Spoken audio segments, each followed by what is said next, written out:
네, 안녕하세요. 시간표만 봐도 재밌는 인간공학. 그리고 밤새 불이 꺼지지 않는 산업 디자인으로 이루어진 디자인 및 인간공학부입니다. 유니스트 산업 디자인 같은 경우는 제품 디자인 위주로 수업이 진행되는데 사용자와 제품 간의 그 상호작용 그리고 제품을 만드는 데 그 프로세스를 배우는 학과입니다. 인간공학은 인간의 신체 그리고 인지에 대한 과학적 이해를 바탕으로 해서 인간과 시스템의 그 상호작용을 연구를 하고 그것을 바탕으로 인간 중심 디자인을 하는 그런 트랙입니다. 제일 먼저 디자인 요소와 원리라는 과목을 배우는데 여기서 이제 디자인의 기본 요소들이나 구성 원리들에 대해서 배워요. 그리고 한 학기 동안 전체적으로 패키지 디자인을 하는데요. 이 과목은 뭔가 교수님이 이렇게 일일이 알려주기보다는 학생들이 알아가는 수업인 것 같아요. 왜냐면 교수님이 가지고 있는 시간은 한정적이다 보니까. 저는 인간공학 개론이라는 수업을 들었는데 그 수업을 통해서 인간공학의 중요한 요소나 원리들을 배울 수 있었던 것 같아요. 3D CAD 수업 같은 경우에서는 솔리드웍스라는 툴을 활용해서 3D 모델링을 만드는 수업을 진행하고 또 일러스트레이터를 활용해서 인포그래픽을 만든다든지 아니면 UX 수업 같은 경우에서는 UX 프로세스를 바탕으로 사용자의 경험을 이렇게 증진시키는 그런 수업을 진행하고 또 산디에 꽂힌 제품 디자인이죠. 제품 디자인 같은 경우 각자가 가진 아이디어를 직접 실현해내는 그런 수업을 하고 있습니다. 인간에 대해서 전반적인 것을 배우도록 해요. 예를 들면 저희의 신체에 대한 해부학적인 지식일 수도 있는 거고 물리적인 힘, 토크 이런 거에 대해서 배울 수도 있는 거고 그리고 저희가 받아들이는 어떤 여러한 인지 과정들 그리고 뇌에 관련된 것도 있고 디스플레이나 조명에 사용되는 색채에 관련된 공부도 할 수 있어요. 저는 그냥 디자인이 좋아서 왔습니다. 근데 왜 디자인이 좋냐고 물으시면 그건 아직도 좀 대답하기 어려운 질문 같네요. 저는 유니스트 입학할 때부터 디인공에 관심이 있었어요. 그리고 제가 뇌과학에도 관심이 있었고요. 인간공학을 선택한 이유는 조금 더 응용적이고 공학적인 부분이 저랑 잘 맞다고 생각했고 산업 디자인에 비해서 조금 더 예술적인 감각들이 덜 중요하게 여겨진다는 점이 영향을 줬던 것 같아요. 저 같은 경우는 그 신소재공학부 전공하다가 이제 디자인으로 전과를 했었는데요. 그 일반적인 강의 형식의 수업 방식이 저한테 별로 안 맞았던 것 같아요.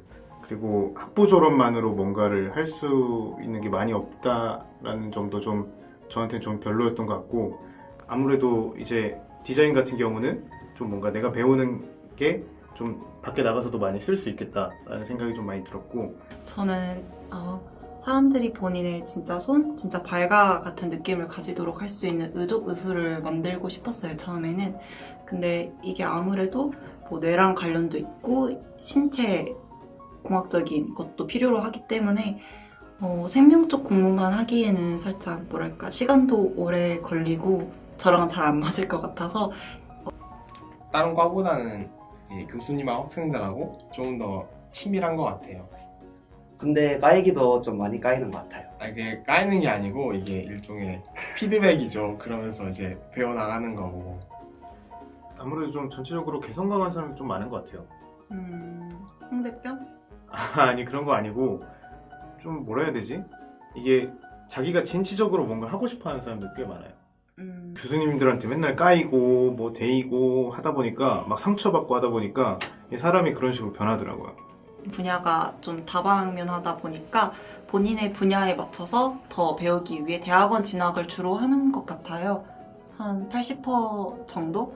그렇다고 해서 뭐 학부 졸업만 해서 취직을 못하고 그런 건 아니고 제가 듣기로는 가구 회사 혹은 디스플레이 관련된 거 아니면 자동차 회사에도 취직을 한 적이 있다고 들은 것 같고 혹은 저희 학부에서 배운 걸 바탕으로 해서 마케팅 쪽으로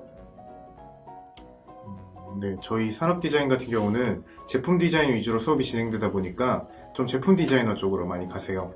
일반적으로 자동차라든지 아니면 디스플레이, 가전제품 회사에 좀 많이 가고요. 또 그게 아니더라도 이제 프로세스에 집중하고 또 적응이 되다 보니까 창업이나 스타트업 쪽으로도 많이 가시고 또 아니면은 워낙 이제 개성이 강하고 톡톡 튀시는 분들이 많아서 되게 그거 아니더라도 다 제 갈 길 잘 먹고 사시더라고요. 저희 인간공학 같은 경우에는 크게 4가지 분야로 나뉠 수 있는데요. 첫 번째, 인체 같은 경우에는 저희의 몸, 신체에 대한 조금 더 해부학적인 지식을 바탕으로 해서 신체 공학적인 디자인을 하는 거라고 볼 수 있는데요. 메디컬적으로 생각을 해본다면 저희 안짱거름이나 혹은 거북목 현상을 조금 더 완화시킬 수 있는 솔루션을 제시하는 그런 것도 있을 수 있고요. 스포츠 의류라든가 신발 같은 거를 조금 더 인체에 최적화되게 디자인하는 그런 것도 해당이 될 수 있다고 볼 수 있습니다. 인지 같은 경우에는요, 저희가 받아들이는 그런 감각 같은 거를 잘 활용을 해서 하는 분야라고 볼 수 있는데, 예시를 들어보자면 저희 요즘 뜨고 있는 VR 아니면 UX, 그리고 세 번째 뇌 같은 경우에는 저희가 뇌파를 주로 분석을 하는데 그 분석한 것을 바탕으로 활용할 수 있는 것을 하고 있고요. 크게 그것도 3가지로 나뉘는데 BCI, BMI, 그리고 뉴로마케팅, 이렇게 3가지 분야로 크게 나뉘고 있어요. 그리고 4번째, 감성 같은 경우에는 저희가 흔히 볼 수 있는 디스플레이라든가 아니면 조명에 대한 색채 공부를 할 수 있습니다.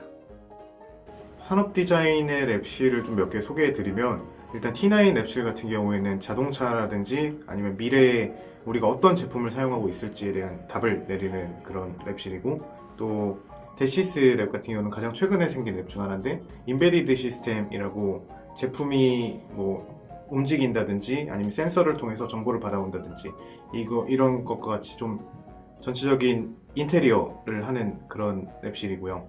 또 제품하고 사용자 간의 인터랙션을 기반으로 한 인터랙션 랩실도 있고, 또 인간공학하고 산업공학, 기계공학 이 3가지의 좀 공학적인 지식들을 전문적으로 활용해서 제품을 만드는 그런 랩실도 있습니다. 진짜 하나하나 내 소중한 노력과 그 땀과 뭐 여러 가지가 진짜 복합적으로 들어간 그 작업물을 교수님한테 들고 왔는데, 그거를 막 까이고 뭐 못 만들었다고 뭐라 하고 그러면은 진짜 마음이 아파요. 근데 또 돌이켜서 생각해보면은 그 순간순간들, 내가 뭐 내 작업물을 내 손으로 직접 만들었다라는 그 순간들을 진짜 잊지 못하는 것 같아요. 저 같은 경우에는 저는 사실 원래 3D를 먼저 했었거든요. 근데 그때 말씀해주신 대로 교수님께 욕을 조금 들을 수도 있고, 내가 열심히 준비했는데 그만큼 이제 결과가 못 따라줄 수도 있는 부분도 있어서 저는 그게 조금 안 맞았었던 것 같아요. 그래서 3D 같은 경우에는 이제 결과를 조금 더 중시를 한다면, 저희 같은 인간공학 같은 경우에는 과정을 조금 더 중요하게 봐주시는 면이 있는 것 같아서 저는 괜찮은 것 같습니다. 저는 학과에 들어가자마자 바로 제가 좋아하는 분야에 대한 지식이나 경험들을 할 수 있을 거라고 생각했는데, 그 이전에 기본적인 지식들에 대한 공부랑 그 습득 같은 것들이 선행되는데, 그 부분들이 저가 되게 지루하게 느껴졌어요. 또 디자인 수업에서는 제 생각보다 디자인적인 감각들이 조금 더 중요하게 여겨지는 것 같아서 그런 점들도 저를 조금 힘들게 했던 것 같습니다. 저는 밤새 공학관에서 과제를 하다가 기숙사로 들어가면 이제 새벽에 현타가 온단 말이에요. 그런데 그래도 과제하면서 재밌어하는 저 자신을 볼 때는 트랙을 잘 골랐다 생각을 하죠. 혹은 제가 만들고 있는 프로덕트나 아트워크 같은 게 정말 제 마음에 들 때는 더욱 그렇고요. 일단 산업 디자인하고 인간공학 수업들이 연계가 되는 게 굉장히 많아요. 뭐 그래서 또 학부 자체도 되게 좁다 보니까 되게 학생들 사이에 유대감도 있는 편이고, 또 프로젝트형 수업이 굉장히 많기 때문에 발표나 아니면 팀플 같은 걸 많이 하면서 사회적 경험을 좀 많이 하게 되는 편인 것 같아요.